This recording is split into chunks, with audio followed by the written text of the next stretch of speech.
Keeping you wide awake from the Iowa Sleep Disorders Center studios, it's Matt and Miller on 1460 KXNO. It's Matt and Miller, 1460 KXNO. Stephen M. Sipple, Lincoln Journal-Star, is going to join us at 6:05, talk some Nebraska football and basketball and Big 10/12 stuff, but we're pumped. Our friends of the Iowa Sleep Disorder Center stopping by for another conversation. Indeed, the Iowa Sleep Disorder Center, the sponsor of the Matt and Miller studio, and Dr. Grant is back with us, although I got to admit, and I'll do so freely, I was a little bit, I thought the doc might have been running around on us down the hall on WHO not too long ago, but we're glad you're back, and you're back in the right studio. We're exclusive to him, huh? Back where I belong. Indeed. I mean, we gave you your start, Doc. At least your radio start. Well, Doc, let's get in. It's been a long time since we've spoken. You know, and I had a great question. I was leading up when you were supposed to come in here at just before Christmas. All the students are studying, they're cramming for their exams.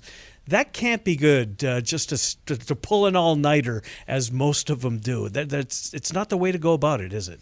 No, there's a lot of research out there that shows that around times of intense learning, I think if you look back in your own life, back when you were in college or at any point in our lives now when we're trying to do some memorization or consolidate data, we know that REM sleep is a time in our sleep cycle where a lot of memory consolidation forms. And if you selectively deprive people of REM sleep, they can actually have problems with recall and the way we kind of lay down memories in our own brains. So the concept of an all-nighter, I think, on paper, it sounds like a good idea, but in practical reality, the retention just isn't there, and you may be able to pull it off and recall enough to get through the test, but looking back 48, 72 hours later afterwards, your retention is much higher if you're given some time to, the analogy is, sleep on it. What if your son or daughter is doing that? Is there any research that says that 30-minute power naps, if you were to study for 2 hours, sleep for 30 minutes, study for 2 hours, sleep for 30 minutes. Is there anything to that power nap thought process? Yeah. Sometimes I get asked this question about Thomas Edison. There was this, as I understand it, it's been debunked, but that he used to work for 45 minutes, sleep for 15 minutes, work for 45 minutes, and sleep for 15 minutes. Again, I feel that people learn the best, can have more comfort, just more recall. I think a lot of learning is state dependent, and when people have a lot of anxiety or don't feel that they can concentrate freely, or their motivation to learn is more based on fear and panic, I don't find that to be real conducive to learning. But that being said, there's a fair amount of college students out there that will wait to the last minute to cram. The brief review of literature I know on learning and sleep points to the fact that the longer you can actually sleep and devote your mind to consolidating memories, improving your concentration, that sets up a successful learning strategy. Being constantly sleep deprived to the point where you need a nap doesn't really set up as a good strategy. If you're tired enough to need a nap, really, you're sleep deprived. I mean, we're built that we should not need to nap. So people that walk around and say, geez, I'm tired, I need to take a nap in the late afternoon, I reflect back, are you getting enough sleep at night? Dr. Grant from the Iowa Sleep Disorder Center is here. iowasleep.com is the website. Let's talk about what brought you down the hall to WHO. There's been a lot of stuff in the papers lately, a lot of reports. Kids and obesity and sleep problems there, and how they perhaps correlated. Shed some light on that for us. Sure. We know this literature from adults real well, and by extension, the correlate holds true for children.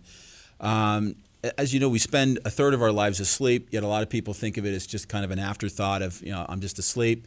But a lot happens in our bodies when we do sleep, and a lot to do with kind of the hormones or signaling in our body that we consider to be the endocrine system. With that being said, there are certain hormones that have been described, looked at chemically in human beings, one of which is called ghrelin. It's kind of a strange name. Ghrelin, we know, is a hormone that's produced by the stomach and circulates around our body. It's freely permeable into the brain, very lipophilic, and it essentially stimulates hunger. And what we know is that you can take people that have sleep deprivation and you can measure the level of ghrelin in their bodies and see that it's disproportionately elevated in people that have insufficient sleep or very fragmented sleep. and then control that to people that have had, or that same subject with the adequate amount of sleep, and see a difference in their ghrelin levels, the correlate being difference in their hunger levels, the other correlate being the difference in their carbohydrate intake. And it's not even just the concept of hunger. It extends to even the preferential food items that people will choose, which is classically salty or sweet foods. And I think we all kind of have experience of that, of, boy, I was up really late last night, I didn't sleep a lot, and that Dunkin' Donuts really looks good right now. Sometimes the food choices are poorly made. And we're kind of held hostage or condemned to our own body's endocrine system to say, I feel hungry, even though we might not need that much of a caloric intake or expenditure. If you find Dunkin' Donuts in Des Moines, will you tell me? Yeah. Please. That's a hangover from being in New England for a number of years. I will. It's wicked good. I would really chop my Yeah. pinky off if we could pick up a Dunkin' Yeah. Donuts. How about Krispy Kreme? We're in the Midwest. Yeah, that's, I hear that and I go, well, what? Yeah. Talk a little bit, if you will. Again, we're Dr. Grant, Iowa Sleep Disorder Center. You know, I've been meaning to ask you this question. When people come in for a sleep study, what if they can't sleep? We get some of that pressure. People will come in and say, you don't understand, I'm here to see you because I'm not sleeping, and you're asking me to fall asleep for you. Routinely, our strategy is we will offer patients some medication to help them sleep. But more often than not, it's something that's just more of a psychological comfort to them than anything that they really need. Sure, there are some patients that will give some samples of a sleeping medicine too. They can try at home. If it works out okay, they can then come to their sleep study and use it. There's a certain class of medications that generally doesn't exacerbate or make sleeping troubles worse as we observe it, and so that's an okay deal. But I do run up to a fair amount of resistance from patients that worry about their ability to sleep for a sleep study. But I think in my entire year and a half, I've only had one patient who said, I just couldn't do it. I couldn't make it through the whole night. And I think statistically that's good odds. Would you not want to give them something, to make them sleep so you can monitor the brain waves? Yeah, and that's the tension of the entire case. And I think that a lot of patients come in and say, well, why can't you just give me something to sleep? Why do I have to go through a sleep study? Is there another way that we can do this? And here's the simple take-home point. We don't want to prevent the body's own natural ability to wake up or be aroused from sleep because of a problem like not ventilating right. So in one level, you say to yourself, I don't want to chemically alter your own ability to arouse out of sleep because you're not breathing right. That's counterintuitive. And that's why we'll sometimes ask patients to come in for an overnight sleep study to make sure that there's not a physiologic reason for them waking up. Well, let's end it with this, and I know it's hard to discuss all the varieties of insurance that are out there, but for the most part, this sleep study is going to be covered by your insurance. And I would characterize it as a robust coverage as well. The insurance companies understand that this is a big component. A lot of the literature, especially out of cardiology, points to the benefits of identification and treatment for obstructive sleep apnea and sleep disorders in general. So they're on board with us.